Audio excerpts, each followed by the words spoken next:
الحمد لله رب العالمين والصلاة والسلام على سيد المرسلين أما بعد فأعوذ بالله من الشيطان الرجيم بسم الله الرحمن الرحيم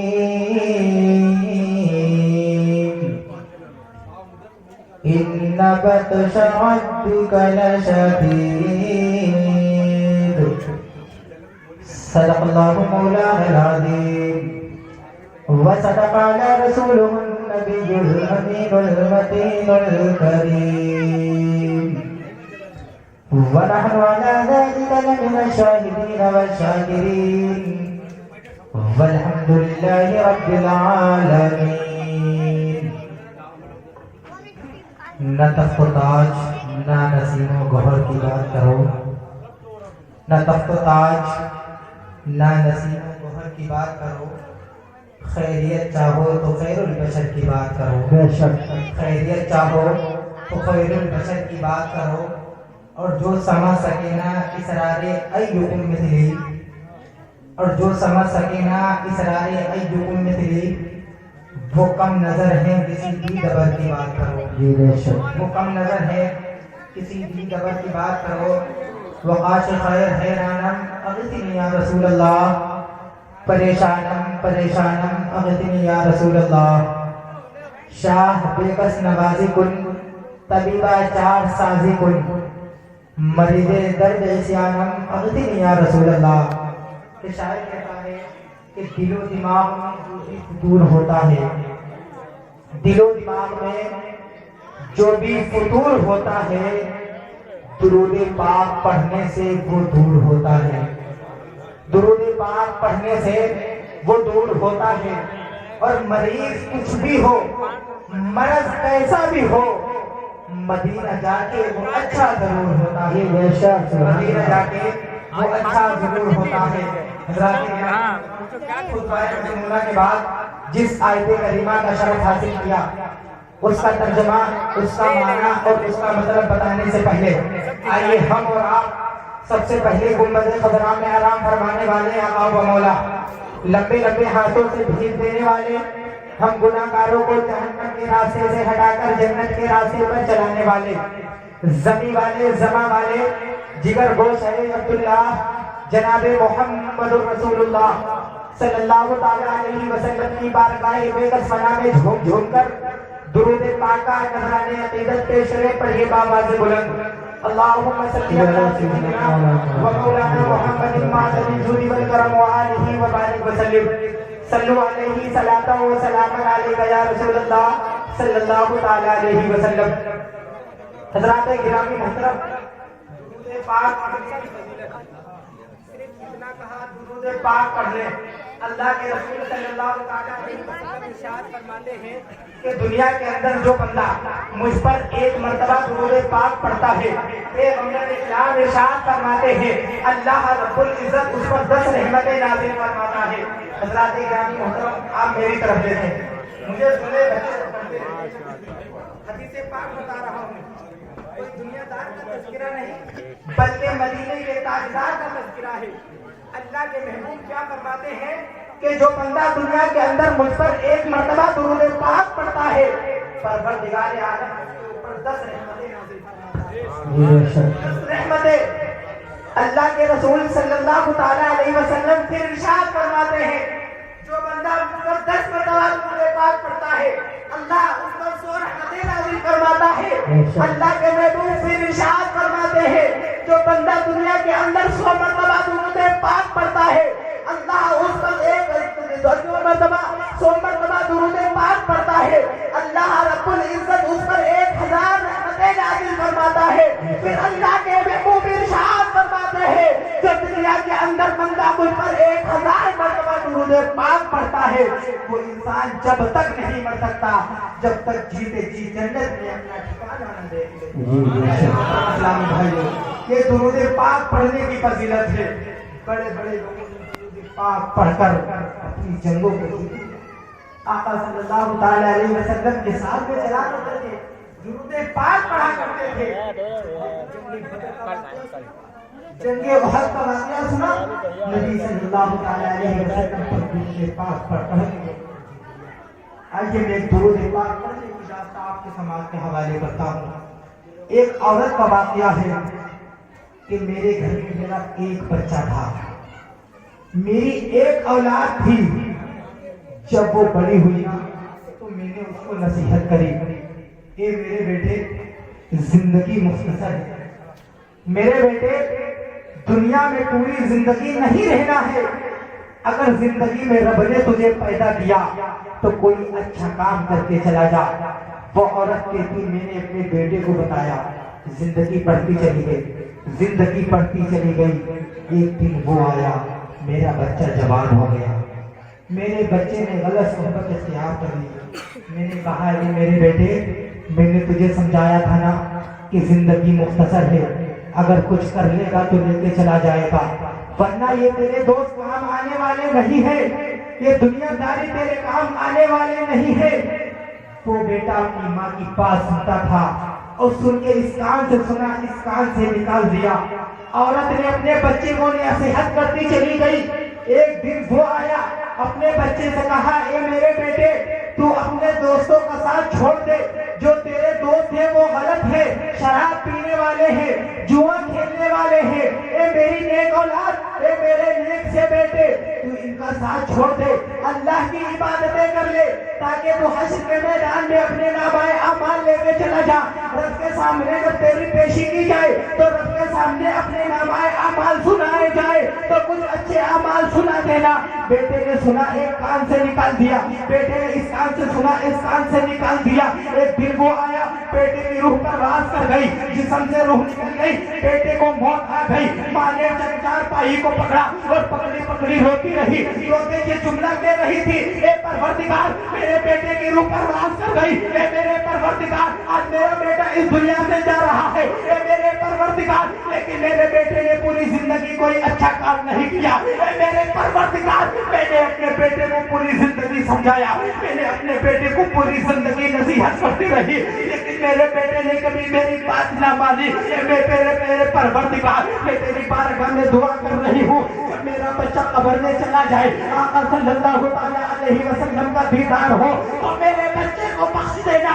جب فرشتے سوال کا جواب دے, جب میرے فرشتے میرے بیٹے سے سوال کرے تو میرا جواب میرا بیٹا نہ دے پائے. اے میرے پروردگار میرے بیٹے نے پوری زندگی کوئی اچھا کام نہیں کیا, تو میرے بیٹے کو بخش دینا. وہ عورت کہتی میں یہ نصیحت کر رہی تھی کہ میرے بیٹے کا جنازہ گھر سے باہر نکلا, تو میرے گھر کے باہر نکلنے کے بعد لوگوں نے میرے بیٹے کو اپنے کاندھوں کو اوپر لٹکایا, اور لٹکانے کے بعد جب قبرستان میں پہنچے اور قبرستان جانے کے بعد میرے بیٹے کو قبرستان کے اندر قبر کے اندر جب دفن کر دیا, دفن کرنے کے بعد تو عورت کہتی ہے سارے کے سارے لوگ واپس چلے گئے. جانے کے بعد میں اپنے گھر میں روتی رہی, رونے کے بعد میں اپنے پروردگار عالم سے اپنے بچے کی بخشش کی پروانہ سناتی رہی.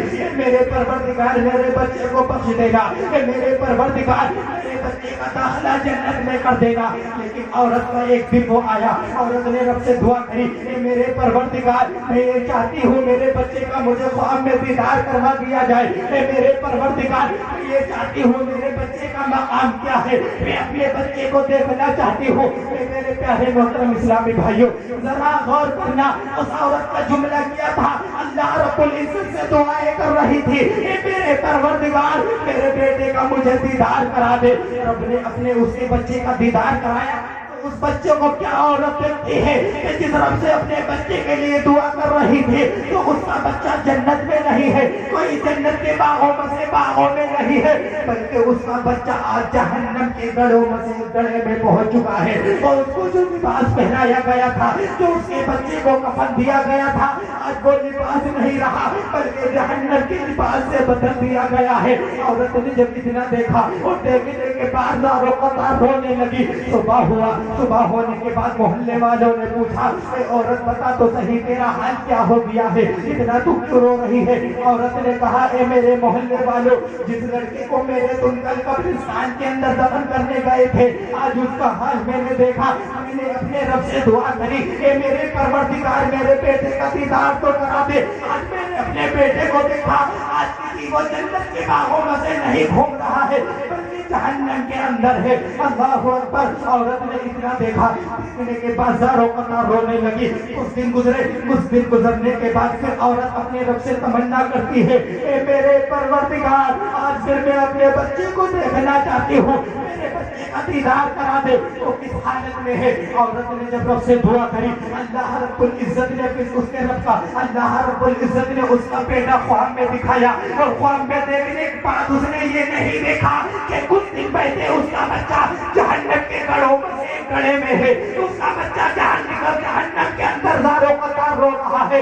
وہ عورت آج کیا دیکھتی ہے کہ اس کا بچہ آج جنت کے باغوں میں سے ایک باغ میں ہے، جہنم کا لباس اتار دیا گیا ہے، جنت کا لباس پہنا دیا گیا ہے۔ وہ عورت نے کہا اے میرے پروردگار آج میرے بچے کو یہ مقام کیسے ملا، آج میرا بچہ جنت کے اندر کیسے آیا ہے؟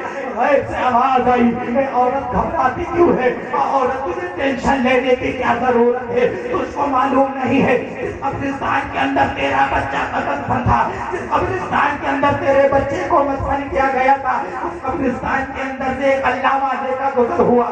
جب اس نے قبرستان کو دیکھا تو وہ اللہ کا ولی زاروں قطار رونے لگا، اور رونے کے بعد وہ کہتا ہے اے پروردگار یہ جہنم ہے، اے پروردگار یہ قبرستان ہے، ایک دن وہ آنے والا ہے کہ ہم کو بھی اس قبرستان کے اندر پہنچا دیا جائے گا۔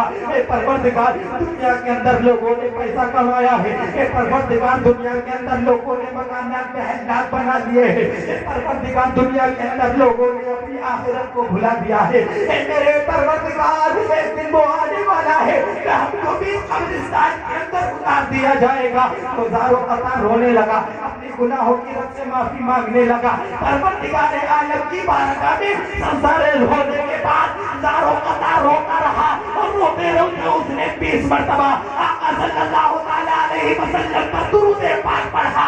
غیب سے آواز آئی اے عورت جو اللہ کا ولی قبرستان کے اندر سے گزرا تھا، اس نے جو محمد پر درود پاک پڑھے تھے، میں نے اس کی برکت سے تیرے بچے کو بخش دیا۔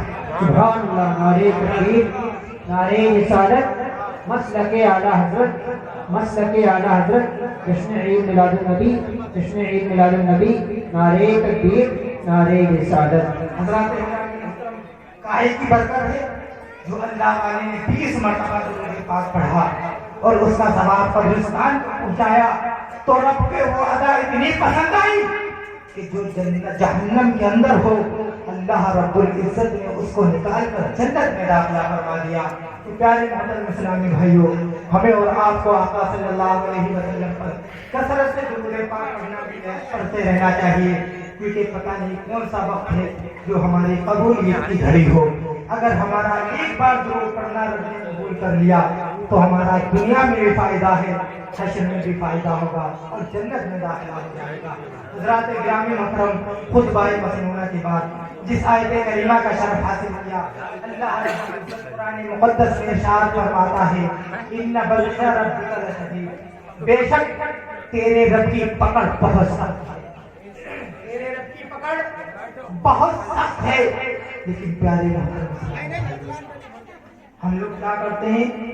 اللہ کو، اللہ رب العزت کی جلالت کو ہم چیلنج کرتے ہیں، ہمیں سنایا جائے کہ گناہ کرنا جائز نہیں ہے، گناہ مت کرو، رب کے گھر کو آباد کر لو۔ لیکن ہم کیا کہتے ہیں؟ اگر کوئی ناجائز کام کر لے تو کہتے ہیں اللہ توبہ، اللہ توبہ۔ بس ایسا لگتا ہے رب ہمارے اوپر کوئی پکڑ نہیں فرمائے گا، جبکہ رب نے فرمایا ان بطش ربک لشدید، بے شک تیرے رب کی پکڑ بہت سخت ہے۔ میرے پیاروں، اللہ نے پکڑ لیا تو دنیا دار کے اندر ہمت نہیں ہے کہ وہ اپنے رب سے چھٹا لے۔ اگر دنیا کے اندر ہماری پکڑ کوئی پولیس والا کر لے، اگر ہمیں جیل کے اندر بند کر دیا جائے تو ہمیں اتنا تو معلوم ہے اگر آج ہمیں جیل ہوئی ہے تو کل آنے والے دن میں ہمارے گھر والے چھٹا ضرور لیں گے، 2 دن بعد میرے اہل محلہ والے چھٹا ضرور لیں گے۔ لیکن اگر ہمارے رب نے پکڑ لیا تو نہ دنیا دار چھٹا سکتے ہیں، نہ کوئی بھائی چھٹا سکتا ہے، نہ کسی کی اولاد رب سے چھٹا سکتی ہے۔ لیکن آج ہمارا حال کیا ہے؟ کہ ہم نے اللہ کو بھلا دیا. آنے والا مہینہ رمضان المبارک کا ہے, کتنا بابرکت مہینہ ہے. ہمارے اور عام میں سے ایسے بھی انسان ہوں گے جو رب کو بھلا بیٹھتے ہیں. رمضان آتا ہے روزے نہیں رکھتے. کہا جائے انسان رمضان المبارک کا مہینہ آ گیا, رب کی عبادتیں کر لے, روزہ رکھ لے, تراویح پڑھ لے, تو جواب دیتا ہے میرے دوست ایک بات کہوں, روزہ وہ رکھے جس کے گھر میں کھانے کو نہ ہو, روزہ وہ رکھے جسے رب نے دیا نہ ہو. اے میرے بھائی ذرا غور کر, جس رب نے تجھے رزق دیا, جس رب نے تجھے پیدا کیا, جس رب نے تجھے سانسیں دی, تو اس کو چیلنج کرتا ہے کہ میرے رب نے مجھے کھانے کے لیے دیا ہے. اسی رب نے تو رمضان المبارک کے روزے کو فرض قرار دیا ہے. اگر ہم نے یہ جملہ کہا کہ روزہ وہ رکھے جس کے گھر میں کھانے کے لیے نہیں ہے, تو وہ کافر ہو گیا, کافر دین اسلام سے خارج ہو گیا. اگر وہ شادی شدہ ہے تو اس کا نکاح ٹوٹ گیا, اور کسی پیر سے مرید ہو تو مریدی ٹوٹ گئی. میرے پیارے محترم اسلامی بھائیوں, ہمارے اہل و عیال ایسے بہت سارے کہہ دیتے ہیں کہ روزہ وہ رکھے جس کے گھر میں رزق نہ ہو. یہ جملہ بولنا کفر ہے, کفر. اگر کسی نے بولا تو وہ اس کا نکاح ٹوٹ گیا, وہ نکاح دوبارہ کرے. میرے پیارے محترم اسلامی بھائیوں, میں عرض یہ کر رہا تھا کہ رب کی پکڑ بہت سخت ہے. اگر رب نے پکڑ لیا تو دنیا دار کے اندر کسی کے اندر ہمت نہیں ہے کہ وہ ہمیں چھڑوا سکے. اب ذرا ہم اپنی زندگی کا محاسبہ کریں کہ رب نے ہمیں 40 سالہ اور 50 سالہ زندگی دی ہے, تو ہم نے اپنی زندگی میں کتنے اچھے اعمال کیے ہیں اور کتنی برائیاں کی ہیں. اگر میں آپ سے پوچھوں کہ میرے بھائی بتا تیری زندگی 30 سالہ ہو چکی ہے, تو نے کتنے اچھے اعمال کیے. اگر اس نے پوری زندگی میں 40,000 اور 50,000 کا اگر صدقہ کیا ہوگا تو وہ اپنی زبان سے یہ بتا دے گا کہ مولانا تم یہ پوچھنا چاہتے ہو, میں نے اپنی 30 سالہ زندگی میں 20,000 کا صدقہ کر دیا, میں ہر سال اپنے گھر میں قرآن خوانی کرا لیتا ہوں. اے مولانا تم یہ پوچھنا چاہتے ہو جب کہیں پر میلاد مصطفیٰ ہوتی ہے تو پڑھنے والوں کو میں پیسہ دے دیتا ہوں کیونکہ یہ اچھے کام ہے, اس کو یاد رہتے ہیں. اگر اسی انسان سے یہ پوچھا جائے میرے بھائی ذرا یہ بتا 30 سالہ میں تم نے گناہ کتنے کیے, تو اس نے اپنے گناہ نہیں گنا پائے گا. کہتا ہے مولانا گناہ پر گناہ کرتے رہے, میں کیا یاد رکھوں گا. اے میرے بھائی ذرا غور کر, جب دنیا کے اندر سے تیرا جنازہ اٹھایا جائے گا, قبرستان کے اندر تیرے جنازے کو اتارا جائے گا, فرشتے وہاں پر سوال کریں گے اے اللہ کے بندے پتا تو لایا کیا ہے, تو کیا یہ کہو گے میں نے اپنی پوری زندگی کام کیا ہے, میں اہل و عیال لے کر کے آیا ہوں, میں نے پوری زندگی کام کیا ہے, میں پیسہ لے کر کے آیا ہوں, میں نے اہل و عیال اپنی زندگی میں بنائے ہیں. میرے بھائی کوئی کام آنے والے نہیں ہے. اب فرشتے سوال کریں گے من رب کا, تیرا رب کون ہے, ماں دین کا, تیرا دین کیا ہے, ماں کو تو تقول فی ھذا الرجل, بتا تو انسان اندر وہ کون سی کوٹری ہے اس سے جہنم بھی پناہ مانگتی ہے. اللہ کے رسول نے ارشاد فرمایا اے میرے جانثارو صحابہ, اے میرے صحابہ سنو, اگر تم یہ پوچھنا چاہتے ہو اللہ رب العزت نے جہنم کے اندر کون سی وادی بنائی ہے اسے جہنم بھی پناہ مانگتا ہے, لو سنو میں تم کو بتا دیتا ہوں. اللہ کے رسول ارشاد فرماتے ہیں میرے جانثارو صحابہ اس وادی کا نام لملم ہے. صحابہ نے عرض کیا یا رسول اللہ اس لملم وادی کے اندر ایسی کیا چیز ہے, یا رسول اللہ اس کوٹری کے اندر ایسا کیا ہے اس سے جہنم بھی پناہ مانگتا ہے. تو اللہ کے رسول نے ارشاد فرمایا میرے جانثارو صحابہ, ہاں میں تم کو بتانا چاہتا ہوں, لو سنو میں بتاتا ہوں. جہنم کے اندر وادی لملم ہے, اور وادی لملم کے اندر جو چیز اللہ رب العزت نے پیدا کی ہے میں ان کا تذکرہ تم کو سنا دیتا ہوں. اللہ کے رسول نے ارشاد فرمایا کہ میرے جانثارو صحابہ اس کے اندر اللہ رب العزت نے بچھو کو پیدا کیا ہے. ان بچھو کا جسم اتنا بڑا ہے کہ دنیا کے اندر جتنے بڑے گدھے ہوتے ہیں ان کا جسم اللہ رب العزت نے اتنا بڑا بنایا ہے. اسلامی بھائیوں, جہنم کے اندر وادی لملم ہے اور اس کے اندر اللہ رب العزت نے کیا پیدا کی ہے, وادی لملم, اور اس کے اندر بچھو کو پیدا کیا. اس کا جسم اتنا بڑا ہے کہ دنیا کے اندر جتنے بڑے گدھے ہوتے ہیں اتنا بڑا ان بچھو کا جسم ہے. صحابہ نے آقا صلی اللہ تعالیٰ علیہ وسلم کی بارگاہ میں ہاتھ جوڑ کر عریضہ پیش کیا, یا رسول اللہ اس کے اندر کون لوگ جائیں گے؟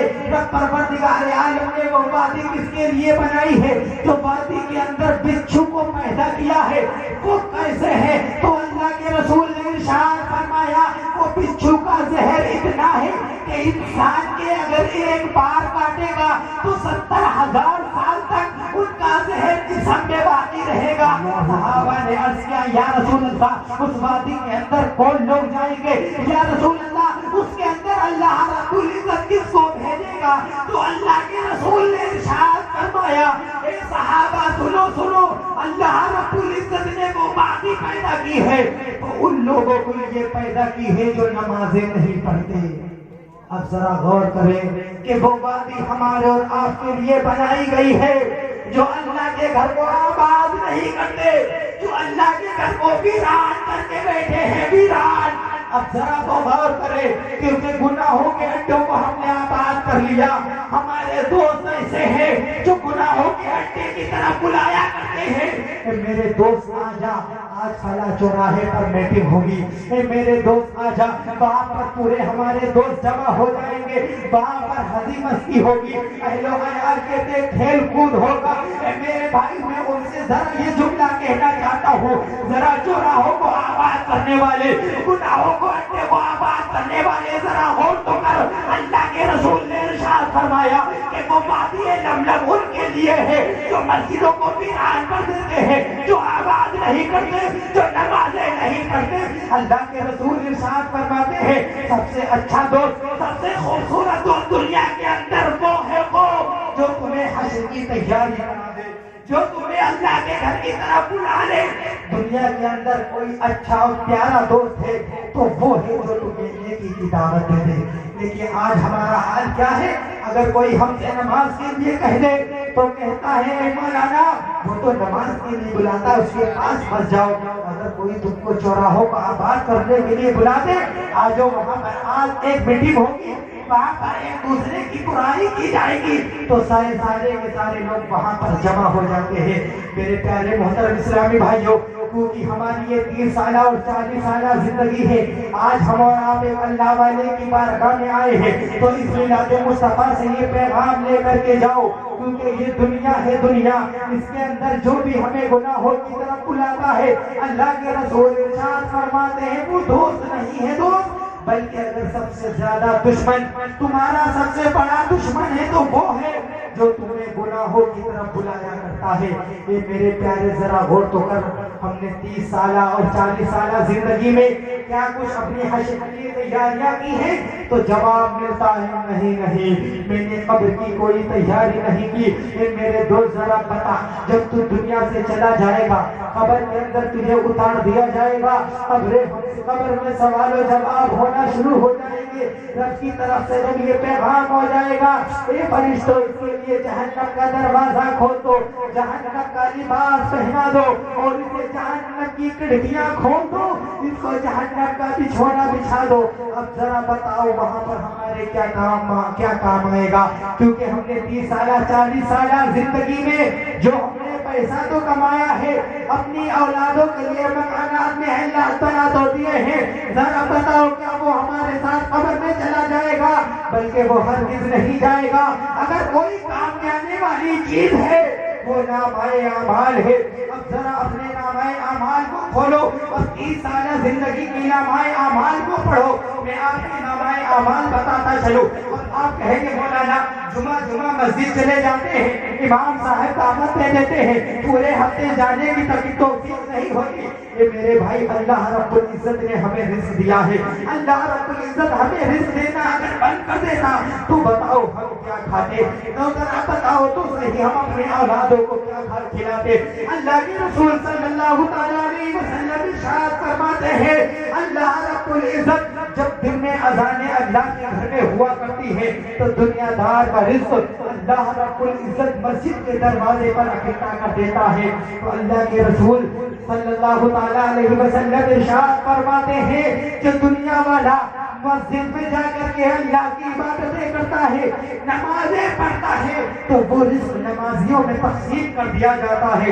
اب آپ سوال کریں گے کہ رزق جو نماز نہیں پڑھتا اس کو بھی اللہ دیتا ہے، جو روزے نہیں رکھتا اللہ رب العزت اس کو بھی رزق دیا کرتا ہے۔ اب ذرا غور کرو، صحابہ نے آقا صلی اللہ تعالیٰ علیہ وسلم سے دریافت کیا، یا رسول اللہ دنیا والے تو نماز نہیں پڑھتے لیکن اللہ رب العزت رزق دیتا ہے، یا رسول اللہ دنیا والے جو زکوٰۃ نہیں دیتے اللہ رب العزت ان کو بھی رزق دیتا ہے، یا رسول اللہ دنیا والے جو اللہ کے گھر کو آباد نہیں کرتے اللہ رب العزت ان کو بھی رزق دیتا ہے۔ اب آقا نبی جلال علیہ السلام کا فرمان آیا، اللہ کے رسول نے ارشاد فرمایا، اے میرے جانساروں صحابہ، اللہ رب العزت سب کا مالک ہے، اللہ رب العزت سب کو رزق دیتا ہے، لیکن جو مسجد میں آیا کرتے ہیں اللہ رب العزت انہیں رزق بھی دیتا ہے اور اس میں ان کے لیے برکت بھی عطا فرماتا ہے، اور جو اللہ کے گھر میں نمازیں نہیں پڑھنے آتے اللہ رب العزت انہیں رزق دیتا ہے لیکن اس میں برکت نہیں دیتا۔ آج ہر انسان کا یہی سوال ہے، پیسہ آتا ہے پتہ نہیں چلتا چلا جاتا ہے، یہ ہماری اور آپ کی اسی کی کمی ہے، کیونکہ ہم نے پیسہ کمایا نمازیں نہیں پڑھی، پیسہ کمایا روزہ نہیں رکھا، پیسہ کمایا اللہ رب العزت کے مال سے ہم نے زکوٰۃ نہیں دی، اچھی راہ میں خرچ نہیں کیا، اگر اس کو خرچ کیا تو غلط راہ میں خرچ کیا۔ میرے پیارے محترم اسلامی بھائیوں، سب سے اچھا انسان وہی ہے جو جیتے جی آقا صلی اللہ تعالیٰ علیہ وسلم کی سنتوں پر عمل کرتا رہے اور حشر کے میدان کی تیاریاں کرتا رہے، نیک اعمال کر لے، کیونکہ ہمارے ساتھ وہی جائے گا، دنیا دار کا تذکرہ ہمارے ساتھ نہیں جائے گا، کیونکہ آج ہمارا اللہ والے کی بارگاہ میں آئے ہیں اور کتابوں میں آیا ہے جہاں اللہ والوں کا تذکرہ ہوتا ہے سارے کے سارے اللہ کے بری وہاں پر جلوہ افروز ہوتے ہیں۔ میلاد مصطفیٰ سے جائیں، یہ عہد بنا کے جائیں، کچھ ملے یا نہ ملے، رزق ملے نہ ملے، پیسہ آئے یا نہ آئے، لیکن میں نمازیں ضرور پڑھوں گا۔ پیارے محترم اسلامی بھائیوں، کیونکہ ہم نے اللہ کے گھر کو ویران نہیں بلکہ آباد نہیں، اس کو ویران کر دیا۔ آقا صلی اللہ تعالیٰ علیہ وسلم کی تعریفیں پڑھو، واقعی آنکھوں میں آنسو آ جائیں، آنکھوں میں آنسو، کہ آج اللہ والوں کی بارگاہ میں آئے ہو۔ آج ہمارے گھر کا حال پوچھنا بیکار ہو چکا ہے، ہر انسان یہی کہتا ہمارے گھر میں سکون نہیں ہے، سکون ہمارے گھر میں کیسے سکون آئے گا؟ میرے بھائی ذرا بتا تو صحیح، اللہ کے رسول ارشاد فرماتے ہیں جو انسان ایک وقت کی نماز چھوڑ دیتا ہے اس کے گھر میں 12 بلائیں نازل ہوتی ہیں، جو انسان ایک دن میں 5 وقت کی نماز چھوڑ دیتا ہے اس کے گھر میں اللہ رب العزت 60 بلائیں نازل کرتا ہے۔ اب بتاؤ جس کے گھر میں روزانہ 60 بلائیں نازل ہوتی ہو، اب وہاں پر سکون ملے گا یا وہاں پر دکھی آئے گی یا بیماریاں آئیں گی؟ میرے پیارے محترم اسلامی بھائیوں، اس میلاد مصطفیٰ میں ہماری ماں اور بہنیں بھی سن رہی ہوں گی، میلاد مصطفیٰ سے جاؤ تو اپنے گھر کو آقا صلی اللہ تعالیٰ علیہ وسلم کی سنتوں سے جگمگا دو، کیونکہ امام غزالی رحمت اللہ تعالیٰ علیہ کی بارگاہ میں